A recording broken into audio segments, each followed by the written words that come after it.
confirm if I'm audible. So obviously, if you can see me right now, if you can hear me right now, obviously, please let me know so that we won't waste our time. Obviously, which happens with this back and forth. I'm checking if I'm audible or not. So this kind of a stuff which happens usually is kind of an issue.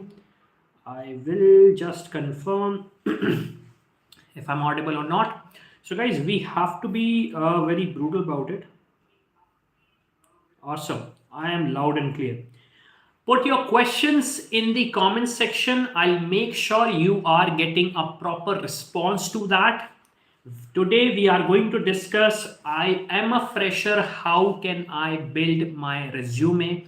What should I do? What should I not include? What should I omit? And how can I do that? So if you have your resume right now with yourself, put that in the obviously you cannot put that in the comment section. So what you can do, you can obviously hold your horses, keep your questions with me, keep your questions with you, and give it to me in the comment section, and I'll make sure you get the answer. Just a second, I'm getting so many notifications right now.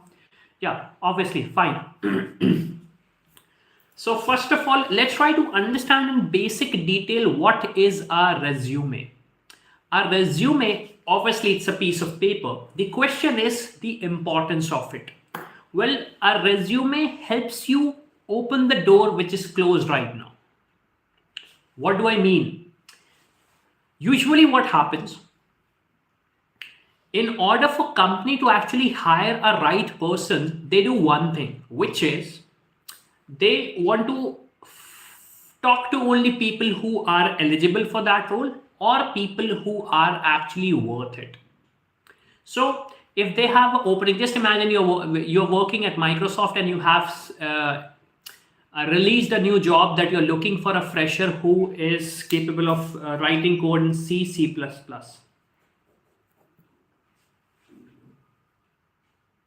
Just imagine how many resume you're going to receive. You're going to receive more than 1000 CV or resume if I talk about. I'm writing so that I can recall what I've said. So they're going to receive 1000 people. Now, can they interview every single one of them before even discussing or deciding? The answer is no. So what they do, they look into this piece of paper, which I'm going to call it resume, and they scan that, okay, you look amazing. Let's talk about you. You don't look okay. I think you are not going to get selected. Maybe you're not the right person for us. So this kind of a question usually comes into the mind of people, especially the recruiters, the people who are actually looking at your resume. So please try to understand one thing. Your resume is something which is not capable of speaking, but it will speak on behalf of you.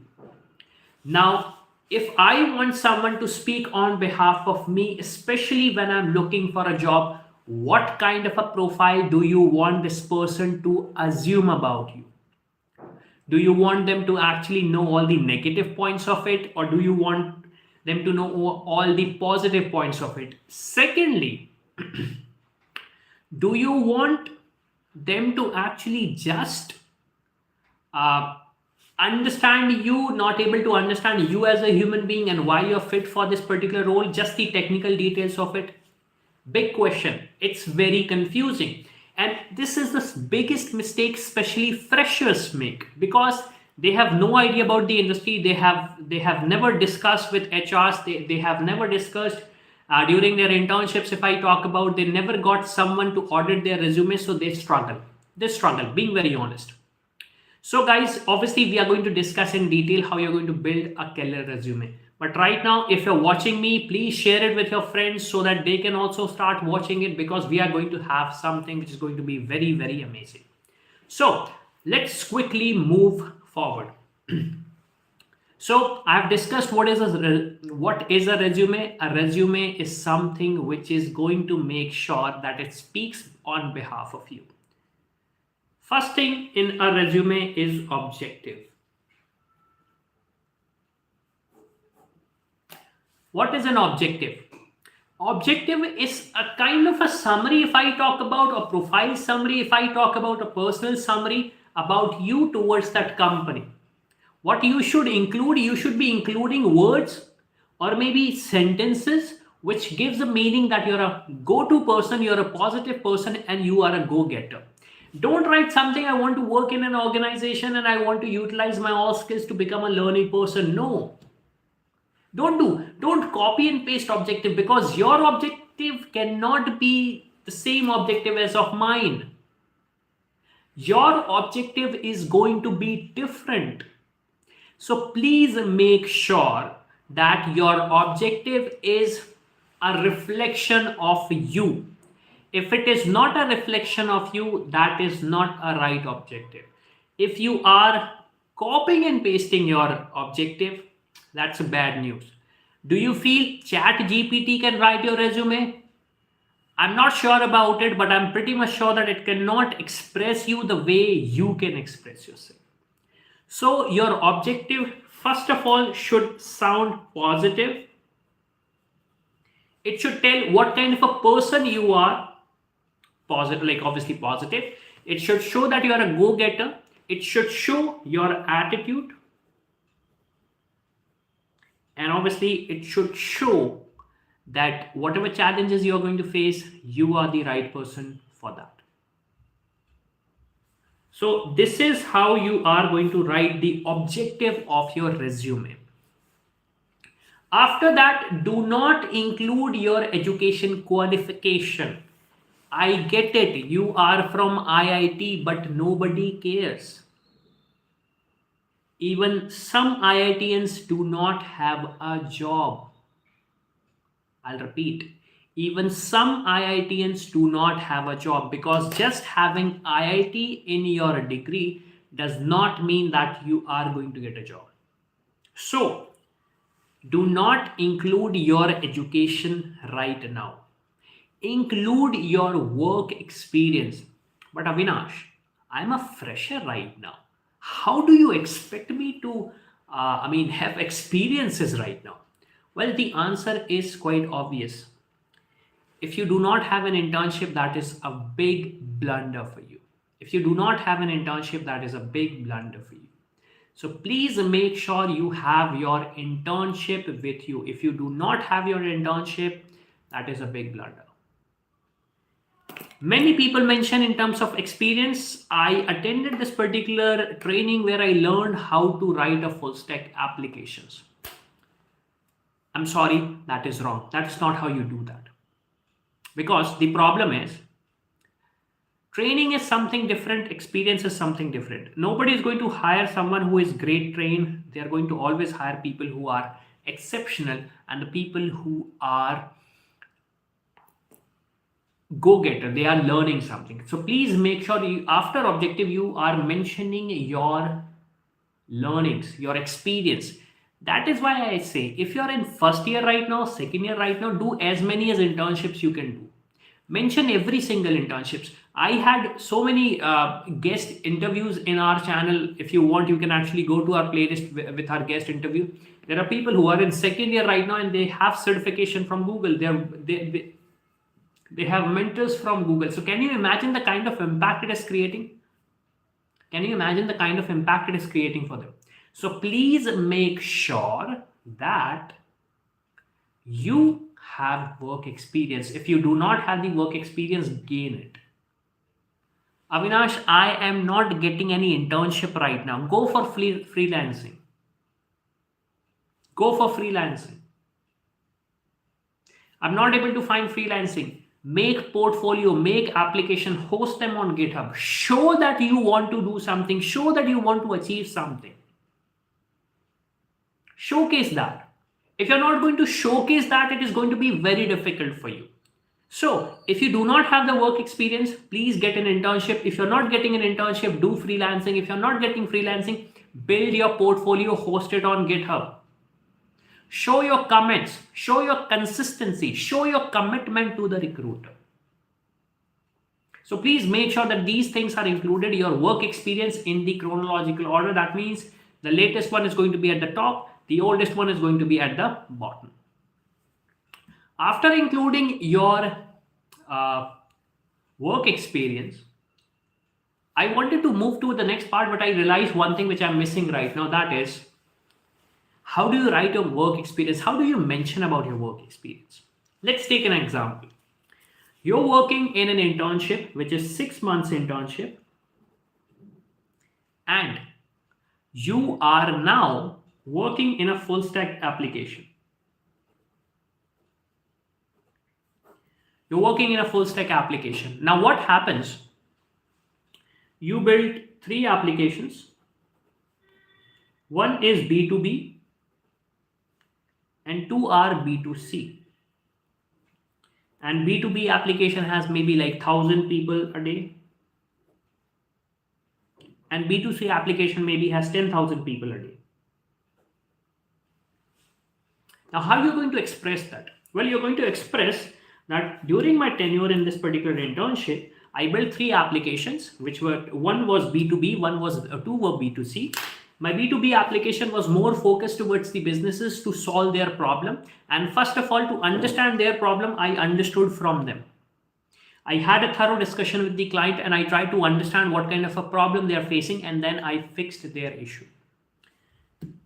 To B2C applications, I used to constantly visit the application. I used to ask my target audience, if I talk about, I used to ask my mother, I used to ask my friends, I used to ask my father, I used to ask anyone whom I can be in touch, and understood what is the pain point and what they think could be improved in this application. This is a much better job description, if I talk about, or much better roles and responsibility you can mention in your resume compared to, I used HTML to build the application where people could see this red button. Does not make sense.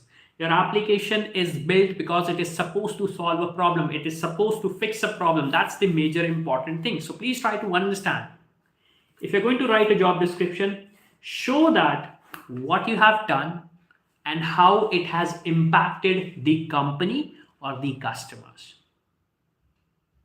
Let's say you built an AI application which is able to find out if there is a face in the group of people. So you're going to, your job I would say kind of a profile summary is going to be like this. So the customer came to me with a problem, like there are so many, there are a group of people, maybe 100 people in this particular image, and it was very hard for them to find their loved ones. So I profile the images of their loved ones, and I'm able to scan the images of their loved ones from the images provided by them. I fixed this issue for them. So please make sure that your job summary reflects that. I hope you guys have some questions, because if you have a question, please put that in the comment section. I'll make sure that you get the answer right away. The whole idea of the live session is quite simple. I want to make sure that if you have some questions, obviously it should not be like you should be waiting for me to actually give you the answer. Put in the question and I'll make sure that you get the answer. Put in the question and I'll make sure you get the answer. So as I was discussing, so your job summary should reflect what kind of a problem you have solved and how you have solved instead of the tech. After that, please make sure that you are mentioning your, what should I say, your skills or the technology you have understood or maybe learned. So if you have learned cloud computing, mention what you have learned in cloud computing. Do not write cloud computing, Java, PHP, HTML, CSS does not make any difference, being very honest. Does not make any difference. Instead, do in a better way. You learned cloud. What did you learn in cloud? I learned how to build infrastructure as a service. I learned how to build platform as a service, because with this, they can understand that you're serious about it. They understand that, yes, you understand this technology. Let's say you have learned how to write, let's say you learned Python, and your whole role was in Python was to actually scrap web applications. So I started learning Python and I learned how to scrap web applications using Python. I used this beautiful soup library, if I talk about, and I built I learned this particular skill set. SQL, I wanted to store my data, so I was unable to find something which was fruitful for me. So what I did, I started learning how to store data, and I learned how to store data effectively using SQL, and I mastered skills like joins, select, where clause, date clause, whatever that was. You're getting my point? Again, if you have a question, put that in the comment section. I will make sure that you get the answer. The whole idea here is that if your skill set shows that you know this skill set, they don't know anything about it. Let's say you mention cloud and they will ask you what is serverless as a service. If you don't know, they're going to assume that you don't know anything about it.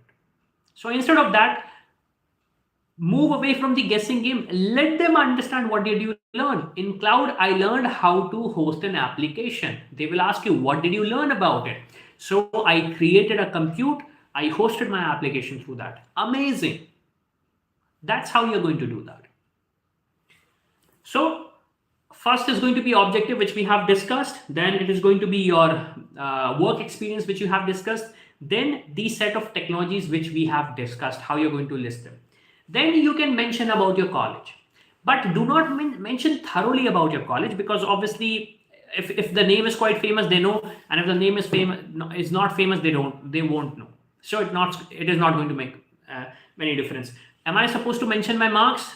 That's optional. That's up to you. If they are good, mention them. If they are not good, do not mention them. So like obviously that is something which you have to understand. I mean, make a gamble out of it. After that, if you have done something out of your field, like let's say if you're doing some community service, let's say you're part of a event management team, let's say you are you are representing your state in a cricket game, do mention that. Is it relevant? Yes, 100% it is relevant. Your resume should showcase that why you are an individual, why you are different from all these people. So if you're representing someone, if you're representing your state, maybe your city, maybe your society, at certain level, you're great at chess, mention that. If you have scores, if you're crazy about, what should I say? If you're crazy about all the games, if I talk about on mobile phone, mention that. If you are under 1 million, or maybe you have a certain rank in this particular game, do mention that. Reason is that you have to showcase that you're not just a technical guy. You don't have to show that. You just have to show one thing, that you have life outside your work, which is very important. You have to showcase that you have life outside of your work. You're doing some community service. Let's say you're cleaning India. Let's say you're cleaning your society on every monthly basis. Do mention that. I'm part of this particular community where we go out and we clean. I'm part of this community where we go out and feed the animals. I'm part of this community where we go out and help the elderlies who are living in the old age homes. Mention that. After that, mention your hobbies. I like to draw. I like to play chess. I like to play cricket. I like to watch movies, obviously. But your hobbies, you should be having an answer of your hobby. So if you are going to write, I am great at chess, I like to play chess. So if someone is going to ask you the question, you should be able to answer that. Please do not make it like, okay, if you want to know about chess, I'm not sure about it, I've not played in last 6 months. No, don't do it like that. If your hobby is watching movies, mention that. What's wrong with that? Come on, you're a human being. So instead of just saying, I like to watch movies, mention that. I watched RoboCop. I watched Spider-Man. I'm a big fan of Avengers movie. If you want to know more about it, I can spell it for you. I can tell it for you. So please make sure that your hobbies obviously should be there, and mention your hobbies in a way so that they can understand that you're not bluffing anything. Because if you're bluffing, it's going to be a very, very difficult situation for you, being very honest. So I'm going to summarize this for you. If you have watched it, obviously that's going to be beneficial for you. Otherwise, if you have some questions, put that in the comment section. I'm going to make sure that you get the answer. So first of all, you will be starting with your objective. Objective should be positive. It should showcase your attitude. It should showcase that you are a go-getter. After that, it should summarize your work experience. If I talk about your work experience, like 6 months of work experience, if you have, showcase what kind of a problem you have solved, showcase what kind of a solution you have brought, and what kind of a result it has given to your customers. After that, mention the technologies. I would say, if you want to mention technology, do not just mention the name of the technology. Summarize how did you learn, what did you learn, and what was the output of it. After that, mention the hobbies part of it. I'm sorry. After that, after the technology, mention if you're doing some extracurricular activity, because obviously that is also important. So let's say if you're part of some cleaning drive, mention that. If you're part of some amazing drive, or maybe like let's say a road safety drive, mention that. Come on, nobody's going to punish you for that. After that, mention your hobbies. Please make sure your hobbies sound that they are actually your hobbies. I'll give you my scenario. I was actually back in my college days. Indian Navy was there, and after our group discussion, I believe I was shortlisted for the interview round. And the person who was interviewing me, I mentioned that my hobby is reading books. Now, when I mentioned my hobby was reading books, he mentioned what was the name the book, like what was the name of the book you read last. So I think I was reading The Alchemist that time. So I mentioned that The Alchemist is the book I'm reading right now. Maybe I've read right the last book I've read. So he asked me who is the author. I said Paulo Coelho. Again, I'm not able to pronounce his name right now. So I mentioned that. And after that, to counter that, he asked me the counter question: is he a male or a female? I said he's a male. Now you can imagine what is happening here. He is cross-examining me, that am I bluffing or am I being serious? He is cross-examining me. Am I bluffing or am I being serious? So your hobbies should represent what you are up to. If your hobby is to play games, it should showcase that you are actually quite serious about playing games. So after that, obviously your details.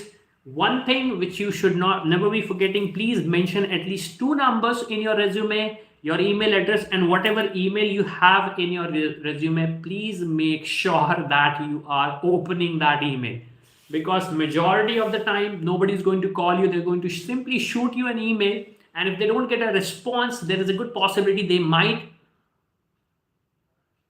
offer that job to someone else. So that's it from today. That's it for today's live session. I thoroughly enjoyed it, because I hope that you guys found something fruitful for this particular session. If you have some questions related to your resume or your job or maybe anything else, put that in the comment section and I'll make sure that you get the answers done. So with this, guys, thank you for watching and I'll see you tomorrow.